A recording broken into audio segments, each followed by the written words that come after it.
जय श्रीमन नारायण। दोस्तों, आपका बहुत बहुत स्वागत है। हर मास को अशुभ क्यों माना जाता है? आखिर क्यों ही इन दिनों में शुभ कामों को करने की मनाही होती है? साथ ही इस खर मास में सूर्य को अर्घ देने वाले जल में अगर आप ये 3 चीज़ें मिला करके सूर्य को जल देते हैं तो सारे कष्टों का निवारण हो सकता है, सारी समस्याएं आपकी दूर हो सकती हैं। साथ ही आप जान लीजिए कि कब से खर मास जो है वो शुरू हो रहा है और कब ये खत्म होगा। हिंदू धर्म में कोई भी शुभ या फिर मांगलिक कार्य शुभ मुहूर्त में ही किए जाते हैं और ये मुहूर्त ग्रहों की दिशाओं के आधार पर तय किए जाते हैं। ऐसे में खरमास का महीना बहुत ही महत्वपूर्ण माना गया है क्योंकि इस दौरान 30 दिनों तक शादी, विवाह, मुंडन, नींव का मुहूर्त, गृह प्रवेश जैसे जो मांगलिक कार्य हैं वो नहीं किए जाते हैं।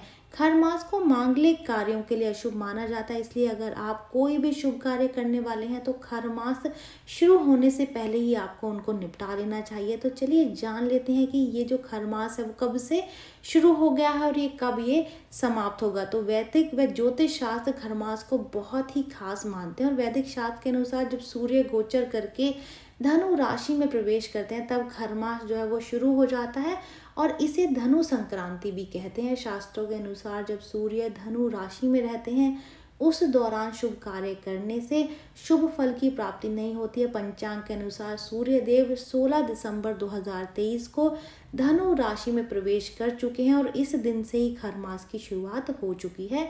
सूर्य धनु राशि में 15 जनवरी 2024 तक रहेंगे, यानी कि 15 जनवरी को खर मास समाप्त होगा और खर मास 1 महीने तक रहेगा और इसके समाप्त होने के बाद ही मांगलिक कार्यक्रमों की जो है वो शुरुआत होगी। अब जान लेते हैं कि खर मास में आखिर क्यों ही शुभ कार्य नहीं होते हैं। खर मास में सूर्य देव धनु राशि में प्रवेश करते हैं और इसके चलते बृहस्पति ग्रह का जो प्रभाव है वो कम हो जाता है। वहीं गुरु ग्रह को शुभ कार्यों का कारक माना जाता है। लड़कियों की शादी के कारक गुरु माने जाते हैं और गुरु कमजोर रहने से शादी में देरी होती है। साथ ही रोजगार और कारोबार में भी बाधा आती है। इसके चलते खर मास के दिनों में कोई भी शुभ कार्य नहीं किए जाते हैं। खर मास से जुड़े हुए कुछ महत्वपूर्ण नियम भी हैं जो कि आपको खर मास के दौरान ज़रूर से उनका पालन करना चाहिए। धार्मिक मान्यता के अनुसार खर मास के महीने में पूजा पाठ, तीर्थ यात्रा, मंत्र जाप, भगवत गीता का पाठ, रामायण पाठ और विष्णु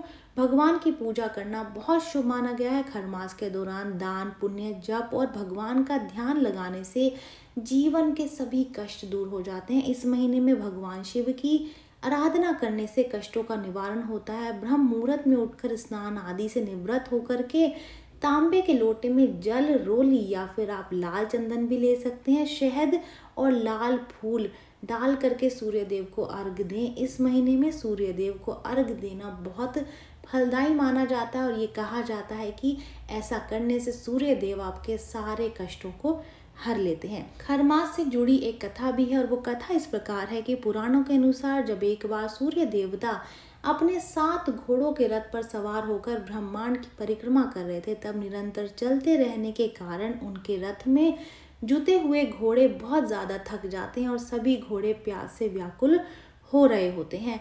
घोड़ों की ये स्थिति देखकर सूर्यदेव बहुत दुखी हुए और उनकी चिंता उनको होने लगी। रास्ते में उन्हें एक तालाब दिखाई दिया जिसके पास 2 खर यानी कि गधे खड़े हुए थे। भगवान सूर्य नारायण ने प्यास से व्याकुल अपने घोड़ों को राहत देने के लिए उन्हें खोलकर 2 गधों को अपने रथ में बांध लिया, लेकिन खरों के यानी कि गधों के चलने की गति धीमी होने के कारण रथ की जो गति थी वो भी धीमी हो गई। फिर भी जैसे तैसे 1 महीने का जो चक्र था वो पूरा हो गया। इधर तब तक घोड़ों को काफ़ी आराम मिल चुका था। इस तरह ये क्रम चलता रहता है। इसी वजह से इस महीने का नाम खर मास रख दिया।